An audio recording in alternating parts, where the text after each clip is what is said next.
गुरुर्ब्रह्मा गुरुर्विष्णुः गुरुर्देवो महेश्वरा गुरुः साक्षात् परब्रह्म तस्मै श्री गुरवे नमः. श्री गणेश दत्त गुरुभ्यो नमः.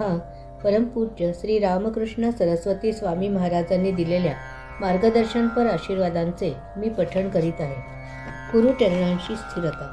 उपासनेत जसा जसा काळ जाईल तशी तुम्हाला प्रगती अनुभवाला मिळेल. पुष्कळ भक्तांच्या ही प्रगती लक्षात आलेली आहे. सद्गुरूंच्या चरणी जो भक्त पूर्ण श्रद्धेने येतो, स्थिर होतो, त्याच्यामध्ये निश्चित चांगला बदल होतो.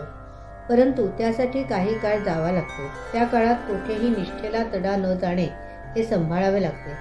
जसजसा भाव वाढत जातो तसतसे श्रेष्ठत्व येते. परंतु या गोष्टीसाठी जीवनात पुष्कळ वेळ देणे ही आवश्यक बाब आहे. या चरणांजवळ स्थिर झाल्यावर जीवनात सौख्य प्राप्त होणे, उन्नती होणे, चांगल्या लोकांची संगत लाभणे, वाईट माणसे जवळ न फिरकणे ही प्रगतीच आहे. अशी पुष्कळ माणसे आहेत की जीवनात सर्व सुख मिळूनही दुःखी असतात. मनाला शांतता व समाधान मिळत नाही. परंतु या चरणांजवळ आल्यावर असंतुष्टपणा कधीही जाणवत नाही. एखादी वस्तू नसूनही भक्त सुखी व समाधानी दिसतात. मूळ विचारापासून दूर जाऊ नये. मूळ गोष्ट सोडून इतर गोष्टीत जास्त लक्ष दिले तर प्रगती घडून येत नाही आणि हा दोष आपलाच असतो.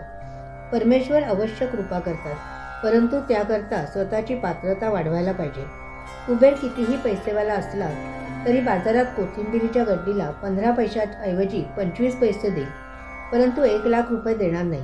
कोथिंबिरीने सुद्धा विचार करण्याची गरज आहे की आपली पात्रता ती काय व जास्तीत जास्त किती किंमत मिळावी.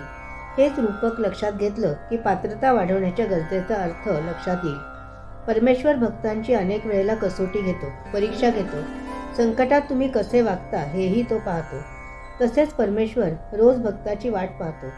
उलट भक्त कधीही परमेश्वराची वाट पाहत नाही. तो आपल्या संसारात, मुलाबाळात व व्यवहारात गुंतलेला असतो. त्याला देवाची वाट पाहायला वेळच मिळत नाही. मात्र रोज या वाक्याचा खोलवर विचार करून अर्थ लक्षात घ्यावा, म्हणजे तुम्हाला याचे मर्म कळेल. दैनंदिन साधनेसाठीतील आजच्या या भागाचे पठण परमपूज्य श्री गुरुदेवांच्या चरणी सादर अर्पण. ही सेवा श्री गुरुदेवांच्या चरणी सादर अर्पण. श्री गुरुदेव दत्त.